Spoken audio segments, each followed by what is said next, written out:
សួស្តីអ្នកគ្នាខ្ញុំយូអីថ្ងៃនេះយើងនឹងមកតសាយរឿងផ្ដើមស្នេហ៍ចេញពីការយល់ច្រឡំភាគអំពើភាគ8របស់យើងទាំងអស់គ្នាមុននឹងចូលកាន់សាយរឿងរបស់យើងអ្នកទៅមកថ្មីកុំភ្លេចជួយ Subscribe ហើយ Like Comment ឲ្យខ្ញុំម្នាក់មួយផងណាតែឥឡូវកុំឲ្យខាត់ពេលយូរយើងចូលទៅកាន់សាយរឿងរបស់យើងទាំងអស់គ្នាលើកពីសាយរឿងមុនមិនទេលើកមុនដូចយើងដឹងហើយថាលោកយើងបានត្រូវអ៊ីងគ្រូចោទថាគាត់នឹងតាមដានគាត់ហើយឥឡូវហ្នឹងគឺគាត់បានរកកន្លែងដែលគាត់ស្នាក់នៅបានហើយក៏លោកបានចូលមកដល់ហើយគាត់បើកភ្នែកហើយគឺគាត់បាននិយាយថាអូបន្ទាប់នេះពិតជាស្អាតមែនតើហើយលោកបានលាន់មាត់ថាយ៉ាវាអត់អាក្រក់ទេហើយចុះមិនបានខាងក្រៅគួរឲ្យខ្លាចម៉ែហើយនៅខាងក្នុងឡើងស្អាតហ្មងណាហើយលោកក៏បាននិយាយថែមទៀតថាអូយមិននឹងគាត់ខ្លាចឡើងចង់ស្លាប់អីយ៉ាងមែនតើរួចមកលោកក៏បានដើរមើលក្នុងបន្ទប់ហ្នឹងរួចគាត់ក៏បានអឺតមើលឡើងគៀនហ្នឹងហើយគាត់បានគិតក្នុងចិត្តថាមិត្តរួមបន្ទប់របស់ខ្ញុំហ្នឹងកំពុងងូតទឹកមែនណរួចមកលោកក៏បានទម្លាក់ខ្លួនដេកលើខែរួចគាត់ស្រាប់តែងើបមកវិញហើយគាត់បាននិយាយថាចង់ហៅអាយ៉ខ្ញុំមិនសើមិញពាក់អាវសើមអ្នកនេះមានចាំអត់ថាមិនសើមិញលោកត្រូវទឹកភ្លៀងឥឡូវមិនកៅអៅគាត់សើមហើយឥឡូវហ្នឹងគាត់កំពុងតែល្អូមម្នាក់ឯងហើយថាកៅអៅគាត់សើមអស់លីងតែពេលនោះមានបរិមម្នាក់បាននិយាយពីក្នុងកន្ទប់ទឹកមកថាអ្នកឯងអាចថាកៅអៅលើស្នួរហ្នឹងបានឥឡូវហ្នឹងលោកចាប់ដើមគាត់ហើយគាត់គិតថាបន្ទប់ហ្នឹងមើលទៅស្អាតតែបរិមម្នាក់ហ្នឹងពិតជាស្អាតអត់គាត់បានចង់មានន័យថាគាត់ហ្នឹងគិតថាបរិមម្នាក់ហ្នឹងប្រហែលជាបន្ទប់ហ្នឹងស្អាតហើយប្រហែលជាគាត់ក៏ស្អាតដែរហើយលោកបានលាន់មកគាត់ថាយ៉ាមានទាំងធូបមានទាំងទឹកអប់ទៀតមើលទៅរៀបចំបានស្អាតណាស់សំបីតាក្រែក៏រៀបចំរួចហើយដែរហើយលោកបានគិតថាប្រហែលជាបរិមម្នាក់ហ្នឹងចម្លែកខ្លាំងហើយបានជាមិត្តរួមបន្ទប់របស់គាត់ហ្នឹងហើចេញពីគាត់ចឹងហើយគាត់បានគិតឯងថាតិចម្នាក់ហ្នឹងគឺជាអ៊ីងគ្រូទៅប៉ុន្តែគាត់ថាវាមិនចឹងទេប្រហែលជាគាត់គ្មានហេតុផលអីដែលត្រូវមកនៅកន្លែងចឹងឯងរួចមកលោកក៏បានថាអូយតែវាមិនសំខាន់ទេឥឡូវខ្ញុំងុយគេងខ្ញុំចង់គេងរួចមកលោកក៏បានគេងបន្តែស្រាប់តែពេលនោះមានបរិមម្នាក់ដើរមកប្រហែលរួចមកគាត់បានដើរមកចិត្តលោកហើយបាននិយាយថាសួស្ដីលោកហើយលោកក៏បាននិយាយទៅកាន់បរិមម្នាក់ហ្នឹងថាខ្ញុំសុំតោខ្ញុំបានគេងមួយសន្ទូននៅលើគ្រែរបស់អ្នកព្រោះគ្រែរបស់ខ្ញុំសើមហើយលោកក៏បានណែនាំខ្លួនទៅកាន់បរិមម្នាក់ហ្នឹងដោយនិយាយថាខ្ញុំឈ្មោះលូហើយខ្ញុំកំពុងតែសិក្សានៅឆ្នាំទី2ផ្នែកសិល្បៈសម្ដែងខ្ញុំសង្ឃឹមថាយើងនឹងអាចខ្លាចជាមិត្តនឹងគ្នាណាហើយលោកក៏បានសួរវិញថាតើអ្នកឈ្មោះអីគេស្រាប់ពេលហ្នឹងសួរមិនទាន់ចប់ផងលោកក៏បានត្រូវបរិមម្នាក់ហ្នឹងមកវាយតែម្ដងហើយគាត់ក៏បានណែនាំខ្លួនថាខ្ញុំឈ្មោះអ៊ីងគ្រូអ្នកពិតជាតាមដានខ្ញុំមែនថាអ៊ីងគ្រូមែនហើយលោកបានលាន់មាត់ហើយក៏សួរថាតើអ្នកឯងកំពុងធ្វើអីគេនៅហ្នឹងស្រាប់តែពេលនោះលោកបោកភ្នែកធំខ្លាំងមែនតើហើយអ៊ីងគ្រូនោះគេបាននិយាយទៅកាន់លោកគេថាខ្ញុំបានប្រាប់អ្នកហើយថាឲ្យនៅឆ្ងាយពីខ្ញុំអេដមីនចង់ខ្លាចអ៊ីងគ្រូដែរយីមែនតើហើយអ៊ីងគ្រូនោះគេបាននិយាយសកត់ធ្ងន់កាន់លោករបស់យើងថាប៉ុន្តែយ៉ាងណាក្តីក៏អ្នកបានសម្រេចចិត្តដែរថាអ្នកនឹងតាមដានខ្ញុំដូច្នេះខ្ញុំនឹងបង្ហាញអ្នកហើយលោកបានក្រោយគាត់ថាតាឈួននឹងកំពុងតែនិយាយគេខ្ញុំគិតថាខ្ញុំនឹងរត់ចេញពីនឹងខ្ញុំនឹងទុកឲ្យវាយវ៉ាន់នៅទីនេះមួយរយៈសិនហើយបន្ទាប់មកខ្ញុំនឹងខទៅមកខឬជូណាគាត់និយាយហ្នឹងគាត់សំដាយទៅលើមិត្តភក្តិរបស់គាត់ទាំងពីរហ្នឹងណាអ្នកគ្នាលោកនោះគេបានគេរួចគេក៏សម្រេចចិត្តថារត់ប៉ុន្តែអ៊ីនគ្រូនោះគេឲ្យហូតគេក៏ចាប់បោចសក់មកវិញហើយគេសួរថាតើអ្នកឯងចង់ទៅណាសិតតែសាច់អេដមីននិយាយលេងណារួចមកអ៊ីនគ្រូបានលើកបោះលូយើងទៅលើខែហើយបាននិយាយថាខ្ញុំនឹងបង្ហាញអ្នកថាខ្ញុំនឹងគឺជាមនុស្សដែលស្រឡាញ់ភេទដូចគ្នាអត់ហើយលោកបានគិតក្នុងចិត្តឯងគាត់ថាគាត់នឹងអត់ចាប់អារម្មណ៍ចង់ដឹងរឿងនឹងទេហើយលោកបានគិតឯងគាត់ថាគាត់មានអារម្មណ៍ថាអត់សូវស្រួលសោះហើយអ៊ីងគ្រូនោះគេបានលាន់មាត់សួរលោកយើងគាត់បាននិយាយថាខ្ញុំគិតថាអ្នកឯងនឹងពិតជាចង់រួមភេទជាមួយខ្ញុំមែនបើមិនដូច្នេះទេអ្នកឯងក៏មិនធ្លាក់ដល់សភាពបែបហ្នឹងដែរហើយអ៊ីងគ្រូនោះគេបាននិយាយថែមទៀតថាខ្ញុំដឹងព្រោះណែឯងមិនមែនជាលើកដំបូងដែរដែលធ្វើរឿងហ្នឹងលោកគេលើអញ្ចឹងគេនៅស្ងៀមគេបាននិយាយគេថាកុំឲ្យមកចិត្តគេអ៊ីងគ្រូនោះគេឃើញអូនគេអញ្ចឹងគេក៏បានទៅសើអូនគេថាគេលេងមួយអូនគេសប្បាយខ្លាំងណាព្រោះអូនគេគួរឲ្យស្រឡាញ់ខ្លាំងណោគេឃើញគេថាអូនគេគួរឲ្យស្រឡាញ់ហើយអ៊ីងគ្រូគេក៏និយាយទៀតថាខ្ញុំមានចិត្តទលាយចឹងខ្ញុំនឹងឲ្យអ្នកឯងជ្រើសរើសហើយលោកក៏បានជេរអ៊ីងគ្រូក្នុងចិត្តថាឈួតនឹងវាចង់ធ្វើអីគេមាត់ជេរគេឈួតហើយឲ្យគេចេះឆ្ងាយពីខ្លួនតែកុំមើលក្នុងខួរគិតសម័យចេញដល់ណាដល់ណីហើយអេដមីនសុំបន្តិចហើយណាព្រោះខ្លាច YouTube វាយអេដមីនព្រោះ YouTube កាចខ្លាំងណាតាញ៉ៃដឹងតាបិទវីដេអូហ្នឹងក៏ឲ្យ admin ផុសហើយឥឡូវហ្នឹង ចូលកាន់សេះរបស់យើងវិញអ៊ីងក្រូគេបាននិយាយទៅកាន់លូថាតើអ្នកចង់ខ្ញុំវាយអ្នកឯងមិនដងទៀតបានអ្នកឯងឈប់តាមដានខ្ញុំពេលគេអត់ឃើញលូមាត់កអីគេចាប់ដើមឆ្កឹងហើយគេនិយាយថាជាប្រាក់អើយតើអ្នកឯងវិញស្មារតីមែនតែនមែនហ្នឹងអ្នកឯងគិតទៅរឿងអីធ្វើទៅរឿងចម្លែកហ្នឹងមែនហើយអ៊ីងក្រូក៏វាយលូយើងយកហើយបានថាឲ្យទៅស្លាប់ទៅហើយក៏បានជេរលូយើងអាងាប់ទៀតហើយមានអីលូនោះគេលើកអញ្ចឹងគេនិយាយថាវាជាកំហុសរបស់អ្នកឯងទាំងអស់ហ្នឹងមកពីអ្នកឯងទាំងអស់អ៊ីងក្រូនោះគេគិតតែវាយឯតែលូវិញបានខំនិយាយឯគាត់និយាយថាគាត់មិនចង់គេងមួយអ៊ីងក្រូទេគាត់គ្រាន់តែរកកន្លែងណាដែលគាត់គេងបានព្រោះឥឡូវហ្នឹងគឺគាត់អត់មានកន្លែងណាត្រូវទៅទេហើយអ៊ីងក្រូគេក៏តបទៅវិញថាខ្ញុំអាចគិតដល់កំណត់ដល់អាក្រក់នោះដោយរបៀបណាបើអ្នកឯងជាមនុស្សអាក្រក់យ៉ាងហ្នឹងហើយលូបានគិតម្នាក់ឯងគាត់គិតថាគាត់នឹងគ្មានហេតុផលអីដែលត្រូវវាយ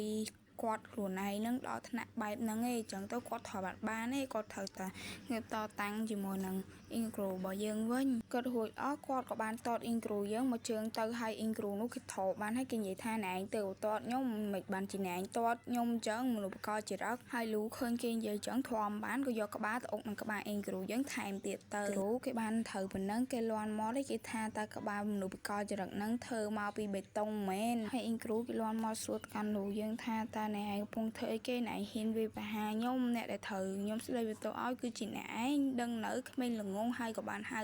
លូរបស់យើងហ្នឹងគឺជាមនុស្សវិកលចរិតទៀតហើយលូគេធំលេងបានហើយគេចាប់ដើមយកមកហើយគេក៏បាននិយាយទៅកាន់អ៊ីងក្រូថាឈប់ហាខ្ញុំមនុស្សវិកលចរិតទៅអាចឈួតតើខ្ញុំបានធ្វើអីខុសបានជាអ្នកឯងហ្នឹងហ៊ានវាយខ្ញុំចឹងហើយអញ្ចឹងដឹងអត់ថាកំហុសហ្នឹងគឺជាកំហុសរបស់ណាគេកំហុសរបស់ហែងទាំងអស់ហ្នឹងគឺរបស់ហែងទាំងអស់ហ្នឹងហើយអ៊ីងក្រូនេះគេឆ្កឹងហើយពួកគេអត់ដឹងទេថាគេធ្វើអីគេខុសចឹងណាឥឡូវហ្នឹងអ៊ីងក្រូកំពុងទៅសួរលូឯងតើណែឯងមានការលើគេណែប្រាប់ខ្ញុំឲ្យអស់មកខ្ញុំចង់ដឹងតើខ្ញុំខុសឲ្យគេប្រាប់អស់មកហើយលូយើងហ្នឹងក៏បានប្រាប់តាមនឹងថាមានរឿងអីគេខ្លះដូចជាដើមទៅរឿងយើងចឹងលូប្រាប់អស់ហើយអ៊ីងក្រូនោះគឺគាត់កៀងហើយគាត់កៀងរួចគាត់ក៏បាននិយាយថាណែឯងបានលួចមើលខ្ញុំព្រោះណែឯងបានគិតថាមិត្តស្រីរបស់ណែឯងកំពុងតែណាត់ជួបគ្នាមួយខ្ញុំអ្នកឯងបានឆ្លោះប្រកែកគ្នាជាមួយនាងហើយក៏បានត្រូវនាងបដិញចេញពីផ្ទះហើយអ្នកឯងក៏សម្រេចចិត្តរស់នៅក្នុងផ្ទះនេះហើយចៃដន្យអ្នកឯងត្រូវបានគេចាប់បានហើយអ្នកឯងក៏សម្រេចចិត្តមកនៅនឹងមែនលូក៏ងក់ក្បាលថាហ្នឹងហើយជារឿងប៉ុណ្្នឹងមែនហើយអ៊ីងក្រូនោះគេនិយាយគេថាតែមានហេតុផលណាមួយដែលខ្ញុំត្រូវជឿអ្នកឯងទេហើយលូហ្នឹងក៏រៀងខ្មាស់គេដែរហើយក៏បាននិយាយថាចឹងហើយចឹងទៅខ្ញុំសុំទោសអ្នកឯងរឿងហ្នឹងខ្លាំងមែនតើហើយអ៊ីងក្រូនោះគេនិយាយគេថា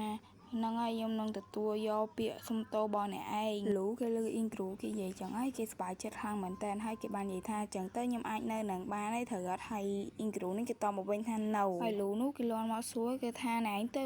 អត់អោនទោសឲ្យខ្ញុំហ្នឹងហើយអ៊ីងក្រូនោះគេនិយាយមកវិញថារឿងហ្នឹងវាអត់សំខាន់ផងហើយអ៊ីងក្រូគេនិយាយថែមទៀតថាខ្ញុំអត់ខ្វល់ទេថាណែឯងជាអ្នកតាមដានខ្ញុំដល់វង្វេងស្មារតីឬគ្រាន់តែជាមនុស្សងងធម្មតាអញ្ចឹងអ្វីដែលខ្ញុំចង់បានហ្នឹងគឺឲ្យអ្នកឯងចាក់ចេញពីកន្លែងហ្នឹងទៅហើយខ្ញុំក៏មិនចង់ជួបអ្នកទៀតដែរហើយសូមគុំមកជួបខ្ញុំម្ដងទៀតណាលូគេលើអញ្ចឹងគេមើលចិត្តខ្លាំងមែនតើហើយគេក៏បាននិយាយថាខ្ញុំក៏មិនចង់ជួបអ្នកឯងដែរតែខ្ញុំក៏បានមកជួបអ្នកឯងនៅហ្នឹងពិតជាសោយខ្លាំងមែនតើហើយ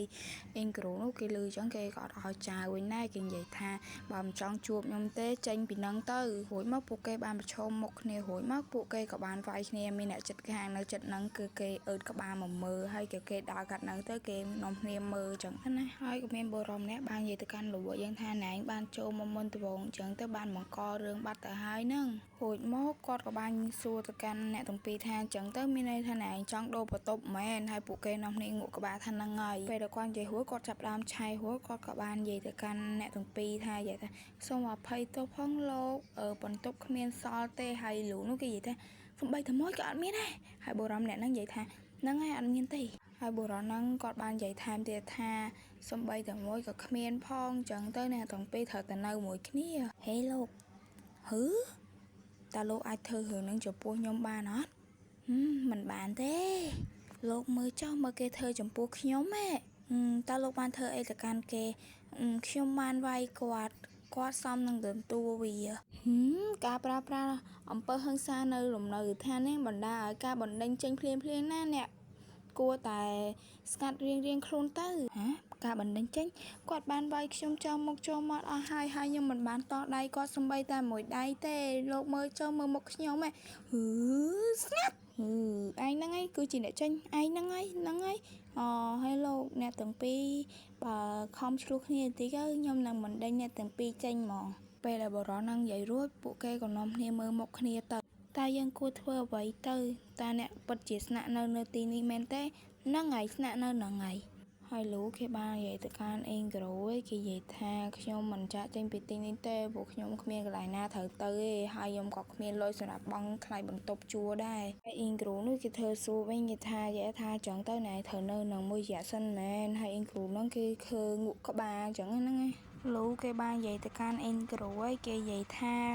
បើអ្នកឯងចង់វាយខ្ញុំខ្លាំងជាងនឹងទៀតក៏ខ្ញុំអត់ខ្វល់ដែរហើយក៏ខ្ញុំមិនចេញពីនឹងដែរខ្ញុំខំចំណាយលុយរបស់ខ្ញុំដើម្បីមកទីនេះណាអញ្ចឹងហើយខ្ញុំមានសិទ្ធិក្នុងការនៅណាខ្ញុំនឹងនៅទីនេះមិនថាអ្នកមិនចូលចិត្តទេខ្ញុំក៏ត្រូវតែនៅដែរស្រាប់តែពេលនោះលូភ្ញាក់ផ្អើលខ្លាំងមែនតើពួកអេងគ្រូគឺគេយកភួយយកមកហុំនឹង